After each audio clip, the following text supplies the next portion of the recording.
예수님께서 날 때부터 맹인된 자를 고쳐 주셨습니다. 만세전부터 사실은 이 사람을 구원하기로 우리 예수님께서 작정하셨기 때문에 찾아가신 것입니다. 그리고 에이도 내가 너를 안다라고 말씀하셨죠. 그의 눈만 뜨게 하신 것이 아닙니다. 그의 영적인 눈도 우리 예수님께서 뜨게 하셨습니다. 그게 구원이지 않겠습니까? 이 영적인 눈을 뜨게 된 맹인이 오늘 성경에 기가 막힌 말을 전합니다. 이게 눈을 뜬, 영적인 눈을 뜨게 된 맹인의 고백을 들어보십시오. 이 사람이 32절에 이런 말을 하게 됩니다. 다 같이 32절을 읽겠습니다. 창세 이후로 맹인으로 난 자의 눈을 뜨게 하였다 함을 듣지 못하였으니.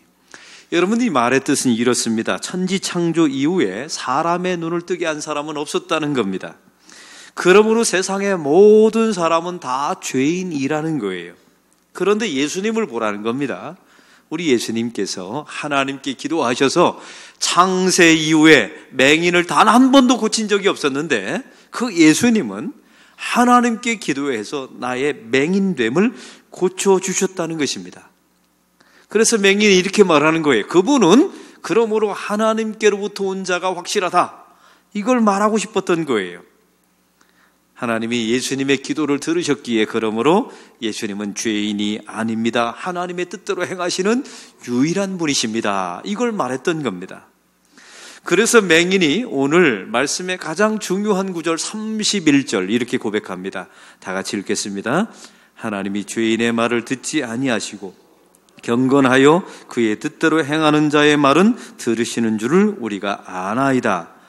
여러분, 이 말씀을 거꾸로 말해보면 이렇습니다. 내 눈을 뜨지 못하게 한 당신들은 죄인입니다. 왜냐하면 당신들은 죄인이기 때문에 하나님께서 당신들의 기도를 듣지 않으셨습니다.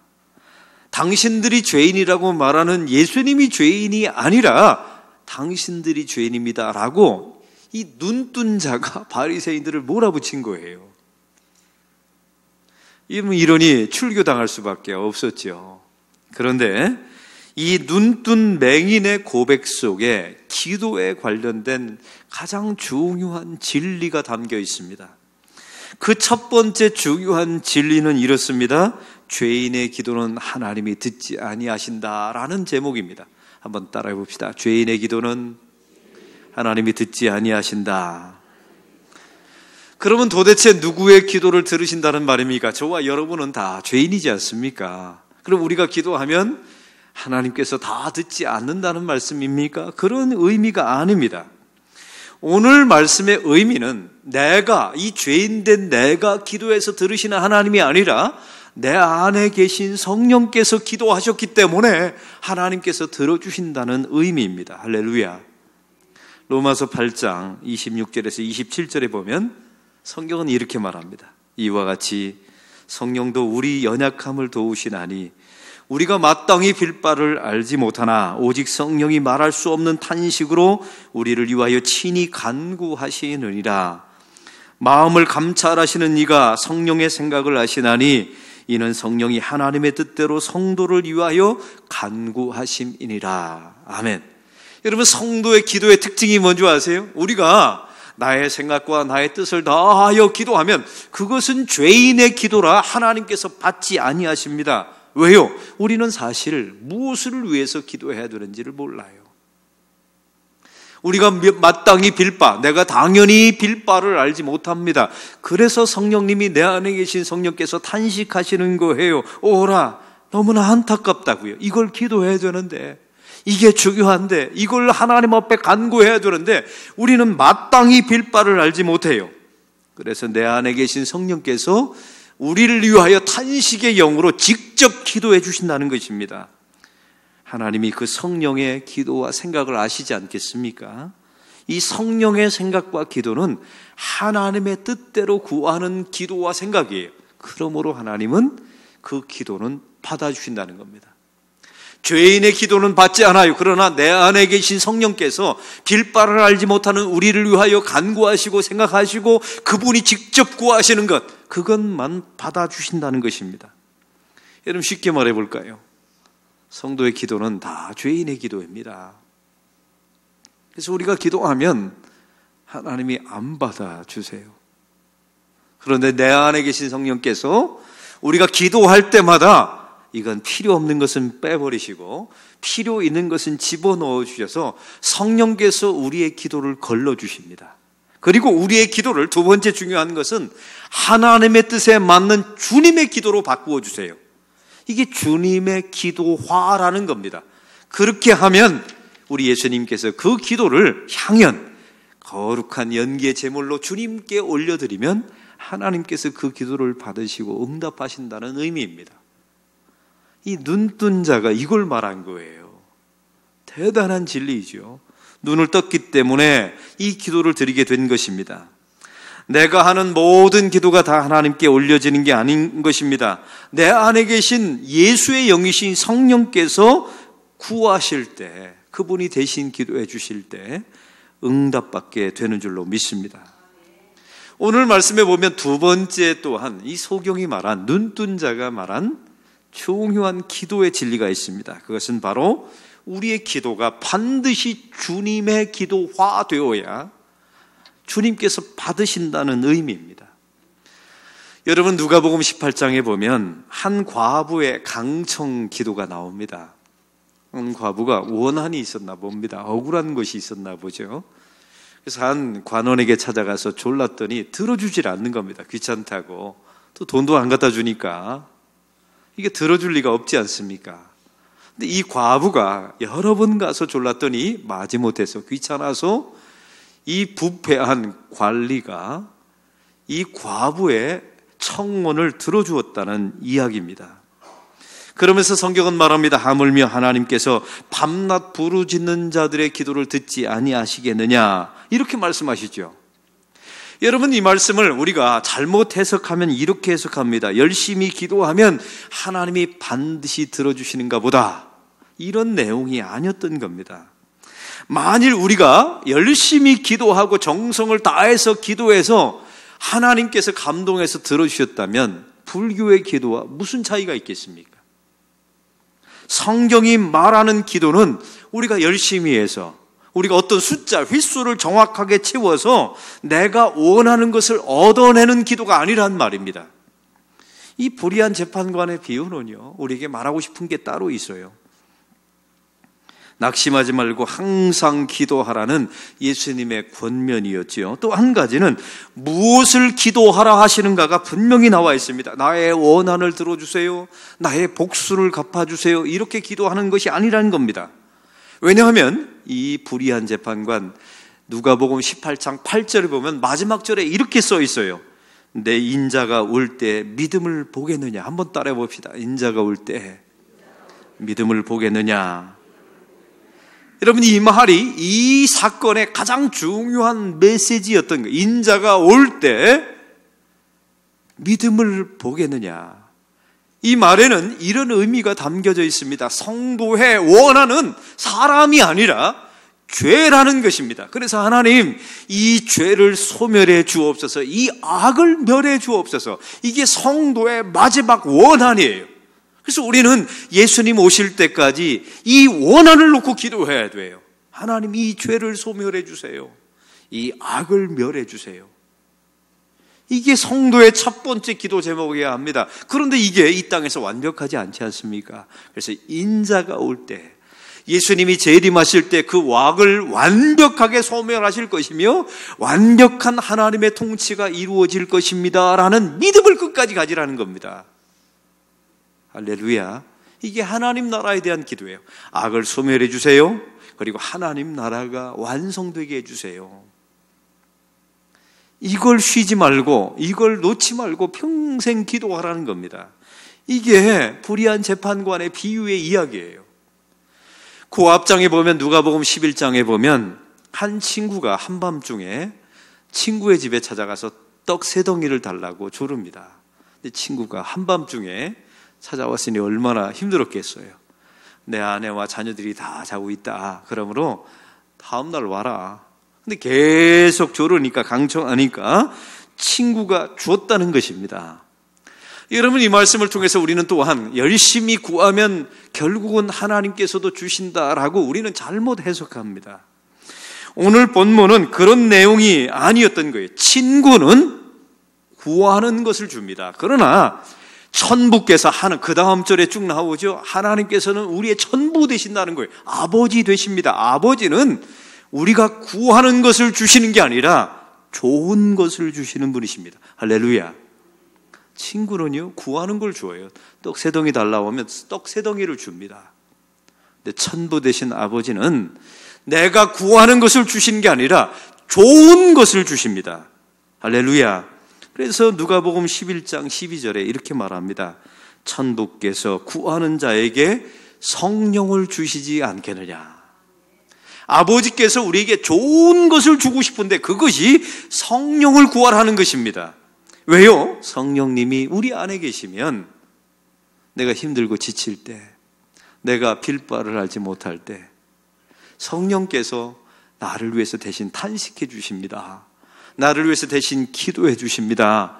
그리고 성령께서 하나님의 뜻에 맞는 기도화 되도록 우리를 도와주십니다. 그런 기도만 하나님께 향연이 되어서 올라가게 된다는 것입니다. 그러므로 성도가 낙심치 말고 끝까지 중단하지 말고 기도해야 되는 이유가 여기 있어요. 성령을 구해야 되는 거예요. 그래야 하나님의 나라가 이루어지게 되고 하나님의 통치가 이루어지기 때문에 그렇습니다.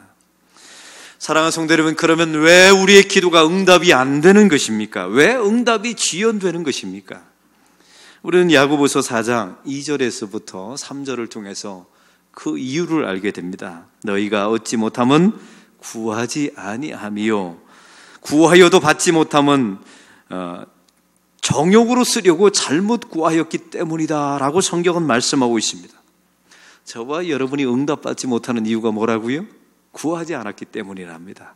또 구하여도 얻지 못하는 이유는 정욕을 위해서 구했기 때문이라는 겁니다. 그러면 정욕으로 구하는 기도가 무엇일까요? 나 자신만을 위해서 구하는 기도가 정욕일까요? 여러분의 가정과 필요한 건강과 물질을 위해서 구하는 것은 다 정욕으로 구하는 것입니까? 성경은 이걸 말하는 게 아닙니다. 성경이 말하는 것은 야고보서가 쓰여진 배경을 좀 알아야 합니다. 이 야고보가 사도가 활동했던 초대교회 상황을 보면 이렇습니다. 그 당시에 초대교회 많은 성도들이 성경에 있는 많은 이야기를 알고 있었어요. 예수님의 생애에 대한 말씀도 다 공부하고 알게 되었죠. 근데 자기 자신들이 알고 있었던 이 많은 지식을 동원해서 다른 성도들을 비판하고 정죄하고 판단하는 데 써버린 겁니다. 여러분, 야고보가 성령의 감동으로 야고보서를 쓸 때 이 말씀을 쓰게 된 이유가 있어요. 많은 성도들이 이렇게 기도하더라는 겁니다. 하나님, 남을 변화시켜 주세요. 내 사업의 환경과 내 가정과 내 이웃과 내 삶 속에 이러이러한 부분을 변화시켜 주세요라고 기도를 하더라는 겁니다. 그런데 야고보가 보니까 한 가지 기도를 하지 않더래요. 하나님, 저를 변화시켜 주세요. 저를 좀 바꾸어 주세요라고 기도는 하지 않더라는 겁니다. 이 야고보가 말한 이 정욕을 위한 기도가 이런 거예요. 자기 자신은 바꾸지 않으면서 사업의 환경과 가정의 환경과 타인이 바꾸어지기를 기도하는 것, 이것이 정욕을 위한 기도라는 겁니다. 이런 기도는 응답되지 않더라는 것입니다. 사랑하는 성도 여러분, 하나님 나라, 이것은 하나님의 통치를 말하죠. 그 하나님의 통치가 이루어지려면 내 환경 속에서 내 이웃과 타인에게 통치가 시작되는 게 아니에요. 그 하나님의 통치는 나 자신에서부터 하나님의 통치가 시작되어야 여러분의 가정과 교회와 직장과 사업이 바뀌는 역사가 일어나게 될 줄로 믿습니다. 이게 정욕을 구하지 않는 기도였던 거예요. 하나님의 기도, 주의 기도였던 것입니다. 성도들의 기도문을 보면 이런 변화가 있다고 합니다. 어렸을 때는 이렇게 기도한다고 하죠. 하나님, 이 전 세상을 바꿀 수 있는 능력을 주세요. 이렇게 기도한다는 거예요. 어린애들이, 철부지 아이들이. 하나님, 이 안락교회 전체를 바꾸게 해주세요. 저를 통하여. 근데 나이가 들어서 중년이 되면 기도가 바뀐다 합니다. 하나님, 세상을 바꾸는 건 좀 어려울 것 같고요. 나와 관계된 내 가장 가까이 있는 주변의 사람을 바꾸어 주세요. 기도하다가 죽을 때쯤 되면 기도가 이렇게 바뀐답니다. 하나님, 저 자신 하나도 못 바꿨습니다. 저를 좀 바꿔주세요. 이게 얼마나 진실된 기도입니까? 여러분 아직도 세상을 바꿔달라고 기도하고 계세요? 여러분 철부지입니다. 아직도 내 가정과 교회를 바꾸게 해달라고 기도하고 있어요? 여러분은 중년에 불과해요. 근데 철이 들고 신앙이 깊어지면 하나님 저 하나도 막 바꾸지 못했습니다. 하나님이요 저를 바꿔주세요라고 진실하게 기도하게 됩니다. 하나님이 원하시는 주의 기도화는 이런 거예요.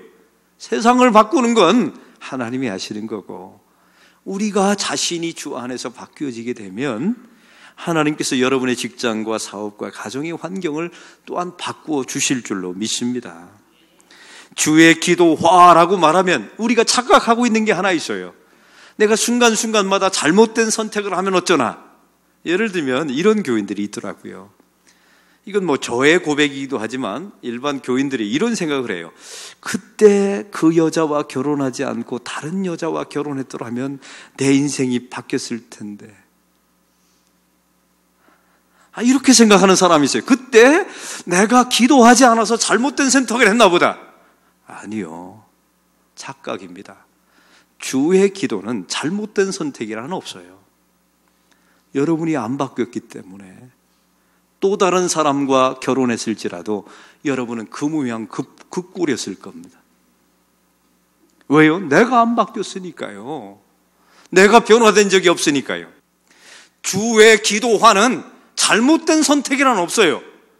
사실은 하나님의 은총은 내가 좋은 선택과 좀 나쁜 선택이 있을 뿐이죠. 나쁜 선택을 했더라도 하나님은 그 일을 통해서도 여러분이 매 순간순간마다 성령의 임재하심을 구하고 그분의 통치를 구했더라면 여러분의 인생은 바뀌었을 것입니다. 할렐루야. 그게 안 되었기 때문에 지금 이런 이런 사단이 난 거예요. 그래서 여러분이 잘못된 선택 후회하지 마세요. 여러분 자신이 바뀌지 않으면 지금과 동일한 문제가 발생할 수밖에 없다는 사실입니다. 매 순간순간마다 성령님의 임재를 구하십시오. 그분께 여러분의 삶의 지배권과 선택권을 맡겨드리시면 좀 나쁜 선택을 했을지라도 그 일을 통하여 하나님께서 전화 이복시켜 주시라고 믿습니다. 무엇이 나에게 유익한 선택인가? 이거는 여러분의 정욕에 구하는 거예요. 무엇이 하나님의 뜻인가? 이 순간에 내가 선택한 이 순간에 결과를 부정하지 마시고 그 결과를 인정하시며 그 속에 하나님의 인도하심을 구해야 하나님께서 여러분의 인생 속에 함께 하실 줄로 믿습니다. 사랑하는 성도 여러분, 그러면 우리는 어떻게 하면 하나님의 뜻을 완벽하게 알 수 있을까요? 주의 기도화라는 것은 사실은 하나님의 뜻을 아는 것 아닙니까? 하나님의 뜻을 알기 위해서 가장 해야 되는 게 있어요. 기도를 많이 하면 됩니다. 제가 요즘 유백이라고 하는 드라마를 가끔 봤는데 그 아들이 원양어선 타다가 집에 돌아왔어요. 자기 아버지가 어부인데 참 기가 막힌 장면이 있습니다. 아버지와 그 동네에 있는 아저씨가 일을 하는데 이런 대화를 하는 겁니다. 이제 자기 이 아들은 원양어선을 타고 키를 들고 전 세계를 누볐던 사람이 얼마나 모르스 부호와 얼마나 많은 신호를 알겠습니까? 영어도 잘하고요. 근데 자기 아버지, 그 조그만 배를 모는 선장이었던 아버지가 대화를 하는데 이렇게 하는 겁니다. 어이, 이러는데 대화가 다 되는 거예요. 이 아들이 이걸 보면서 신기해 합니다. 왜요? 이게 왜 될까요? 이미 너무 친밀하니까, 함께 했으니까, 다 알아들어요. 이게 전라도 가면 그래요. 거시기가 거시기한데 거시기하기 때문에 거시기하다. 근데 다 알아듣는데 우리만 못 알아듣잖아요. 전라도 사람들이니까 다 알아듣는 거예요. 왜요? 거기서 함께 살았으니까. 여러분, 하나님의 뜻을 알고 싶다고요? 주님께서 하면 우리도 주님께서 하면 우리도 이렇게 말하는 것이 기도 많이 해야 이 뜻을 알아낼 수 있다는 것입니다. 그게 주의 기도화예요. 이 주의 기도화가 되어야 우리가 죄인의 기도는 하나님께서 듣지 않으십니다. 우리의 기도를 성령께서 걸러주세요. 뺄 건 빼고 더 해둘 건 더 하시고 그리고 주의 기도화시켜요. 정욕을 위한 기도를 피하게 하십니다. 나 자신을 변화시켜 달라고 기도하게 하죠. 그리고 오늘 주신 말씀처럼 오래 기도하게 될 때 주님의 뜻을 알게 됩니다. 그때 우리의 기도를 예수님이 들고 하나님께 바치는 것입니다. 그 기도만 향연이 되어서 하나님께 들려지게 되는 거예요. 사랑하는 성도 여러분, 저는 지난 한 주간 동안에 한 교인의 눈물을 보았습니다. 이게 일주일 내내 제 마음속에 부담이 됐고 그 가정을 위해서 기도하는 시간이 되었습니다. 그 가정은 사업을 새롭게 시작하고 제가 함께 개업 예배도 드렸습니다. 그런데 최근에 경기가 너무 어려워져서 몇 달 동안 생활비가 한 푼도 들어오지 않았다는 겁니다. 소득이 하나도 없는 거예요. 몇 달 동안. 얼마나 힘든 상황이겠습니까? 그런데 이 남편이 하나님 앞에 건축 헌금을 작정했답니다. 작정해서 그게 마음의 부담이 되어서 보험을 깼다는 거예요. 근데 이 말을 하는데 그 아내가 저한테 이 말을 하는데 눈에 눈물이 그렁그렁 맺혀 있더라고요. 기도해달라는 말이겠죠. 그 부부가 최근에 새벽 기도를 여러 번 열심히 나왔습니다. 열심히 기도하는 모습이 제 눈에 보였어요. 안 그래도 궁금했었거든요. 왜 새벽 기도에 나와서 저렇게 간절하게 기도할까? 근데 제 마음속에 일주일 내내 그 가정을 위해서 중보 기도하면서 오늘 이 설교를 그 가정을 위해서 사실은 준비했습니다. 준비하면서 하나님, 우리가 빌 바를 알지 못합니다. 성령께서 저 가정 안에 함께 하셔서 저들이 빌 바를 알게 해주세요. 힘들어서 하나님께 구하지 못할 때 성령께서 대신 구해주세요. 내 환경과 이 기업의 환경을 바꿔달라고 기도하지 말게 하시고 그분들 자신들을 좀 바꾸게 해달라고 하나님께 기도하게 해주세요. 그리고 오늘 주신 말씀처럼 하면 하고 받아들일 정도로 하나님과 친밀하게 해주세요. 그래서 저들의 기도가 걸러질 건 걸러지게 하시고 주의 기도화 되어서 하나님께 연락될 수 있도록 향연이 되어서 올라가게 해주세요. 제가 일주일 내내 그 가정을 위해서 중보 기도했습니다. 사랑하는 성도 여러분, 이게 그 가정만의 일이겠습니까? 저와 여러분 안에도 수많은 이런 문제가 있을 것입니다. 정욕을 위한 기도는 하나님께서 받지 않으시겠답니다. 죄인의 기도는 받지 않겠다는 겁니다. 그러나 여러분의 날마다 주님의 성령의 임재를 위해서 기도하십시오. 주님, 제가 빌 바를 알지 못할 때 성령께서 저 대신 빌어 주십시오. 뺄 건 빼주십시오. 더할 건 더해 주십시오. 그리고 저 자신을 바꾸게 해달라고 기도해 주십시오. 기도 많이 하게 하시사 주님과 친밀하게 하시사 하면 라고 받아들일 줄 아는 저의 믿음의 가정 되게 해주십시오. 기도하면 여러분의 모든 기도는 우리 예수님, 중보자 되신 예수님께서 여러분의 모든 기도를 다 하나님께 향연으로 올려드리겠다는 것입니다. 그 기도는 하나님께서 들어주십니다.